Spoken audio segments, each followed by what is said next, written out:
Hey guys, this is Z, back with our 20 cards that I think you should be considering picking up for Commander under $10. This case, we're handling the black cards. We've been kind of working through Woober order, and in this case, we're going to kind of just cover 20 cards that I think are worth having in your collection as just a deck builder. Depending on what you want to build, you have a couple of tools in the toolbox that gives you a little bit of versatility here, so just something to keep in mind as we go. This is not going to be a comprehensive list. Otherwise, if it was comprehensive, I'd have thousands of cards here. And we'd remove the budget limit. So, this is just a couple of cards I think are worth considering or having in your box in case you wanted to build and brew out of that. So, starting with card number 1, we've got Murderous Cut. It's a Delve spell. Normally it's 4 a black with Delve. Instant speed, destroy target creature. So what makes this card nice is if the graveyard's been building up over the course of time throughout the game and you don't need certain resources in there, let's say you've got 3 swamps in there that you don't really need, well, this becomes a 2-mana kill spell. You just delve those 3 out of the graveyard and keep it moving along. So it's a way you can get a kill spell that in a format where kill spells generally want to be on the cheaper end, it has the versatility to selectively manipulate your graveyard and go ahead and get rid of a troublesome creature. It's worth having, or it's at least worth considering it at best it could be a 1-mana kill spell. So the next card we've got here is going to be Violent Tumor. When it enters the battlefield, search your library for a card, put it into your graveyard, then shuffle. Basically, it's Entomb, which is a sorcery, on a creature. The benefit of this is Entomb is expensive, and Violent Tumor is not. On top of that, a lot of the decks that want to put creatures in the graveyard themselves have creature-based synergies because they want creatures to be in the graveyard. So, what this does is it allows the engine to continue to fuel itself. It is more expensive, 1 mana versus 4, but that's going to be the price you pay for, having it under $10. So, with that said, our next card on the list here is going to be Beacon of Unrest. With Beacon of Unrest, what we're looking at is it's going to be 5 mana sorcery. Put target artifact or creature from a graveyard onto the battlefield under your control. It's any graveyard you pick. Then you get to shuffle Beacon of Unrest into its owner's library. So it's a reusable reanimate effect that doesn't just target creatures. You could also target artifacts. So if there's a combo piece that's in somebody's graveyard you want to kind of prevent them from having by stealing it from their yard, you can do that. If there's just a very good value in an artifact, you can do that as well. So it's just something to keep in mind with this card. The next card we're going to have is going to be Deadly Tempest. Destroy all creatures. Each player loses life equal to the number of creatures they controlled that were destroyed this way. So it's a very, very affordable board wipe. 6 mana to cast, but it does have the upside of dealing a point of damage for every creature it destroys. So if it gets rid of 12 creatures across the owners, they're going to be taking 12 points of damage. So it's just something to keep in mind. If somebody's got a horde of tokens, then they're about to be taking a horde amount of damage. Sorry about that quick cut. Basically, we just had a little bit of winter weather pop through here in Texas, so wanted to make sure that we're dealing with the pipes accordingly so we don't have another, winter freeze bust. So, anyway, back to our list. So, next card we're going to be looking at here after Deadly Tempest is going to be Pontiff of Blight. So, it has Extort, but the other notable thing it does is other creatures you control have Extort. So, Extort is whenever you cast a spell, you may pay a white or black. If you do, each opponent loses a life and you gain that much life. The notable thing is that because Extort is in a reminder text, it does allow you to play Extort cards in the deck for this. So in this case, Pontiff of Blight can be in mono black. It can also be in black X decks or whatever, but it can be in mono black because of this allowance. And so, let's say you're playing a deck that's revolving around a bunch of cheap, affordable creatures, 1 or 2 mana. Well, what this will allow you to do is, with Extort on every creature now, you can pay 2 mana for your 1 mana creature and go, all 3 opponents, I need y'all all to take 1 point of damage. I'm going to gain 3 life. And you can do this over and over and over again. The nice thing about that is because it's going to be so reusable for you, over the course of the game, that's going to gain you a lot of life back. And we're playing Commander. Life's a resource. So, especially in Black, where you're going to be paying a lot of life or giving up a lot of life to be using effects, it's just worth having a way to kind of recoup some of that loss naturally. That's not going to alter the flow of the game too heavily. So, for that, I like Pontiff of Blight. I think it's a very good, affordable ad. I think realistically, it's just a nice card to have in the collection, even if it's very niche. Our next card we're looking at is going to be Vasira Seer. It is a 1 mana vampire wizard. And notably, the reason we have it on this list is it's a sacrifice outlet. Sacrifice a creature, scry 1. So what that's going to allow us to do here is, okay, cool, I've got a creature I just stole from you for a turn. I'm going to go ahead and sacrifice your creature. And I'm going to look at the top card of my deck. Do I want it there or not? If I do, cool. I've gotten a little bit... I got value by removing the creature I just stole. If I don't want it there, I've got extra value because I can then filter my top card of my deck. So, the next card on our list is going to be Victimize. Choose 2 target creatures in your graveyard. I can sacrifice a creature, and then I get to return the 2 cards to the graveyard from the graveyard to the battlefield tapped.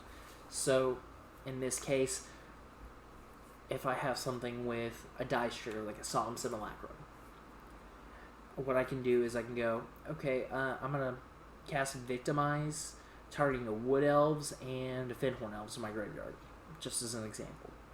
I'm going to sacrifice my Solemn Simulacrum, go get those 2 back. Simulacrum trigger will go off, I draw a card, and then I get the other triggers. So it's just a way to get yourself some extra value, but you can also use it in a way to get some big, scary effects. I'm going to put a Jin Cataxis in the graveyard. And I'm going to put a Rune Scarred Demon in the graveyard. And then in play, we'll just say I have an Elves of Deep Shadow, which is a 1 mana dork. I'm going to cast Victimize. I'm going to target the big 2 scary things in my graveyard, and I'll get rid of my mana dork. I don't need the mana dork if I'm cheating into play an 8, 9 mana creature and another big creature. So ultimately, it's a way to allow you to kind of cheat out those effects, get value out of your graveyard, and kind of play around the game state just a little bit more. So, just something to keep in mind, especially because Commander is a pretty big grave-centric format. A lot of graveyard effects matter. A lot of decks have some kind of graveyard synergy or interaction.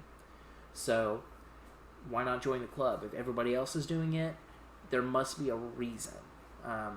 Even if that reason is not necessarily correct, there must be a reason. So, in this case, it's effectively, in these types of decks, the graveyard can act as a second deck for us, where we have a little bit more card selection. The next card I'm going to recommend is mostly for these commander-centric decks where we want to make sure their commander is alive and able to do things. That's going to be Kaya's Ghost Form. It came out War and Spark, so it's a fairly recent card. Enchant creature or planeswalker you control. When it dies or is put into exile, return that card to the battlefield under your control. So even an exile effect can't get rid of your thing while Kaya's Ghost Form is on it. Notably, this card gets really, really nasty with things like Amuldrotha, the Gravetide, because with those types of decks, they're just going to keep casting this out of the graveyard. So it's one of those where the decks that want this card are going to want it pretty heavily. The decks that don't could care less. They just see it as an obstacle to overcome. So just something to keep in mind there. The next one we have is a pretty generalized traditional black spell in terms of what it does, and Read the Bones. So you scry 2 off the top of your deck, then you get to draw 2 cards. You lose 2 life to do this, though. So it's black's form of card draw. You get to get some card advantage, but you're going to pay some life to do so. So, in this case, it's just something to keep an eye out, but it's pretty basic. The next card, you should, if you've been around the format for a while, or you've been around Magic for a little bit, you'll probably be familiar, because you probably would have heard all the hubbub about this particular card. Feed the Swarm. It is a sorcery, 1 and a black. Destroy target creature or enchantment an opponent controls. You lose life equal to that permanent's converted mana cost. This is before mana value. Notably, the big thing about this is it's a black way to deal with enchantments. Normally, black's not good at that. They're good at things that exist in reality. They're good at things in the moment, but enchantments are kind of just too out there for them. And for the most part, they don't really deal with artifacts real well either. It's mostly creatures, planeswalkers that they generally deal with. Well, now they can deal with enchantments a little bit with Feed the Swarm. So, it's just something to keep in mind. One of Black's quintessential abilities here in the format is the ability to go search your deck for a card and put it in your hand. And so a lot of these effects are pretty expensive, definitely over our $10 limit here for the video, but why not go for one of the more subdued ones? And in this case, we've got Diabolic Tutor. 4 mana, search your library for a card, put that in your hand, shuffle your deck. So it puts it directly into your hand, it's at sorcery speed, but it's also very affordable for finding the right tool for the right job. And in case you can't tell, I'm all about making sure I have the right resources to be able to deal with problems, rather than just trying to wing it with whatever I can find. So, speaking of, in our blue video, I mentioned a card called Merciless Executioner. Well, that's our next card here on the list for black. When it enters the battlefield, each player will sacrifice a creature. This could have been Fleshbag Marauders, this could have been Plague Crafter, this could have been a bunch of other cards. But the general idea is this subsect of cards that when they enter the battlefield, every player, including you, sacrifices a creature. It's a form of removal that doesn't target and gets around indestructibility. So, because it's the opponent chart choosing, it's just one of those, it kind of, especially if you set them up a lot with no win scenarios, you can get a lot of extra good value out of this card. Otherwise, though, it's a solid safe card to have in your deck that'll help you get value for what you're wanting to do. And so, we're going to make a minor cut here, just because, again, I'm recording at my home, and there's a train starting to go by, so I don't want you all to pick that up in the background. Cut here, and we'll see you again in just a second. Okay, sorry about that cut there. Again, working from home here, there's a little bit of a new... we're just having to get some things worked out, but that said, kind of continuing on with our list, the next card we're looking at here is going to be, if I can get my list pulled back up here, it's going to be Sepulchral Primordial, and I'm probably butchering the pronunciation of that name, but basically, when it enters the battlefield, for each opponent, you may put 1 target creature from that player's graveyard under the battlefield under your control.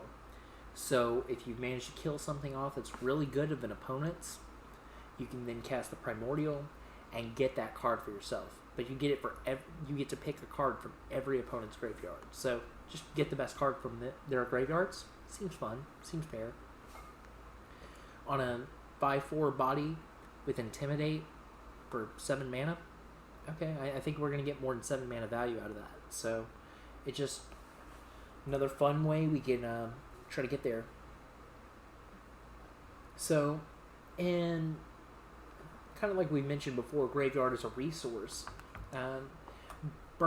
So, in this case, our next card is going to help us kind of get cards in the graveyard, help us tutor. So, it's kind of versatile in that way. And we're looking at Burning Rune Demon.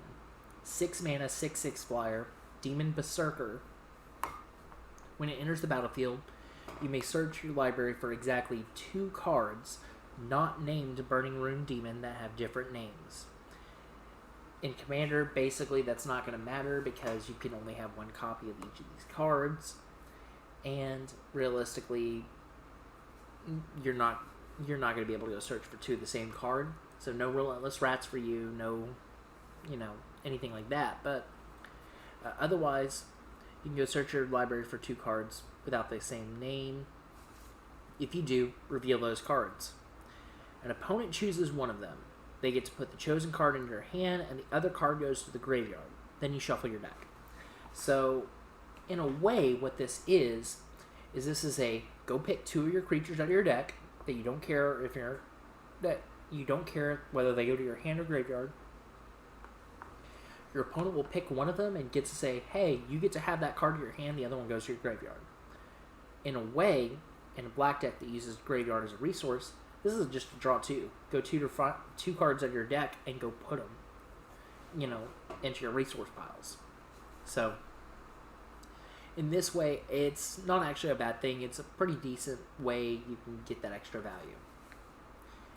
So, that said, our next card down the list here is going to be Black Sun Zenith. So, we've already kind of covered Blue Sun Zenith. This one's black. Put X -1/-1 counters on each creature. Shuffle Black Sun Zenith into its owner's library. It's X black. So, this is a board wipe that gets around indestructible by putting out sheer negative counters. The nice thing about this is if you don't want to kill certain things, you can actually feed mana into it to keep certain things alive if you wanted to, and just really debuff them. But if they've got an activated ability that you're going to keep using every turn, it doesn't really matter that it's super weak. You're not attacking or blocking with it. So, it's a card that's got a lot of versatile uses. It's just something that is a little bit underrated when it comes down to, hey, can I deal with this problem? How do I need to deal with this problem? Things like that. So, we've already covered one rune-based demon. Let's cover another one, and that's Rune Scarred demon. It's a 7 mana 6/6 flyer. When it enters the battlefield, search your deck for a card, put it into your hand, and shuffle your deck. So, rather than burning Rune Demon's Claws of go find 2, your opponent gets to select one, giving them knowledge, Rune Scarred Demon just says, hey, I'm going to pay 1 extra mana. I'm not going to go find 2. I'm just going to go find 1, but I'm going to put that 1 in my hand. You don't get to ask me questions. So, it's just a way where you can get that 1 card without having to question, hey, is my opponent going to do something off the wall and give me the wrong one? Or is there something weird going on? Or this is a 50-50 if I'm making the right call or not. No, you can just go find the exact toy you want and go put it in your hand. So, the next one we have is kind of a counterplay to a lot of the things we've been talking about in Leyline of the Void. So, like all the other Leylines, if it's in your opening hand, you may start the game with it on the battlefield. So, it's a way to free cast it. It comes into play automatically. But what its actual ability is that makes it a little bit different than the other Leylines, if a card would be put into an opponent's graveyard from anywhere, exile it instead. So, I Murderous Cut your guy. It's going to go to the graveyard. Well, Leyline says it's going to exile instead. So, you're going to exile your opponent's creatures, hitting the graveyard. Permanents, or cards in general. So, what this really does for us is, much as we've been using the graveyard as a second resource here, this is going to prevent our opponents from being able to do the same. So, this is one of those things where you kind of need to be on the lookout for these types of effects if you're playing these colors or deck types. But at the same time, this is something you can use against those deck types. So, just something to keep in mind and try to make sure that you have available to you or that you're aware of. The next card we're going to talk about was just very recently reprinted in the Commander Precon deck. It's Narcana Revenant. 6 mana, 4/4 Vampire Shade. Whenever you tap a swamp for mana, add an additional black. And then you could pay a black. Narcana Revenant gets +1/+1 till end of turn. You can use that as many times as you have mana to fill into it. Notably, this is a mana doubler in black. If you've got a bunch of swamps. So, in a way, this is actually going to be a very, very good card about getting you some extra mana. In a non-traditional way. You're not playing extra lands, you're not playing artifacts that generate the mana. Instead, you're making your mana more efficient by giving 2 for the price of 1. So, there are other cards like that, but none of them I found were under the $10 price range. I didn't look at Bubbling Muck, but I didn't really want to put that there as it's more of a burst version of that effect. It's more of like a one and done. Narcana Revenant sticks around. So, our next card on the list is going to be Massacre Worm. It's just reprinted in Core Set 2021. So, while it is a little bit older now, it's still a card that's worth looking at and trying to pick up if you can. When it enters the battlefield, creatures your opponents control get -2, -2 until end of turn. So if your opponents only have a bunch of small creatures, it's a removal spell. It's a board wipe. However, the other thing that makes this card significantly more impactful than just a bare bones effect like that is whenever a creature an opponent controls dies, that player loses 2 life. It doesn't have to be from the -2, -2. It can be from other effects as well. So this creature could come into play, -2, -2 all my opponent's creatures, killing 7 creatures, which means it's going to deal 14 points of damage off.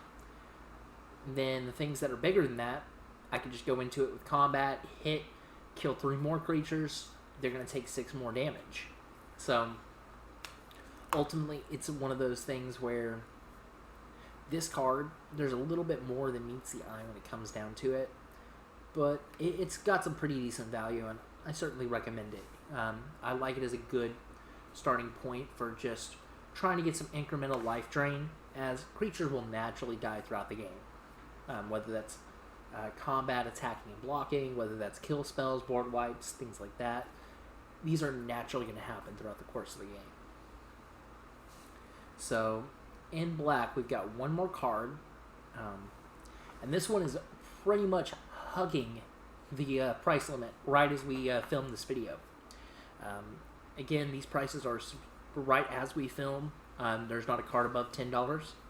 This card is $9.99, so we're hugging that limit pretty carefully. And that's going to be Exsanguinate. X black. Each opponent loses X life. You gain life equal to the life lost this way. So, with these mana doubling effects, with a bunch of ramp, you can go Exsanguinate for 20. Every opponent loses 20. I've got 3 opponents. I'm going to gain 60 life. That's a massive, massive swing. Now, when the course of the game has been going and people's life totals have been trickling downwards, this card gets even more impactful as things go on. So, it's one of those where, in this instance, this is just one of those big, splashy game-ending effects. So, I enjoy it. I think it's really good to have around. And I think it's something that we should be looking at. Now, again, this is a card I no longer have in my collection, but I'd like to have. So, I can't even tell you, hey, listen, I own every one of these cards, so I stand to profit. No, I don't even own this card. If something happens and the video gets popular, then I'm paying more for that card than I need. But these are all cards I would like to have or would recommend somebody getting into the format be looking at, because these are going to be general ideas of cards that allow you to look, okay, so we're looking at Merciless Execution. What cards are similar to that? And it opens up 4 or 5 more card options for that player to pick what they want or pick what they're looking for. So, anyway, this has been Z. Y'all take care, have a good one, and stay safe. And this has been our black 20 cards under $10 that I recommend for the Commander format. See you next time.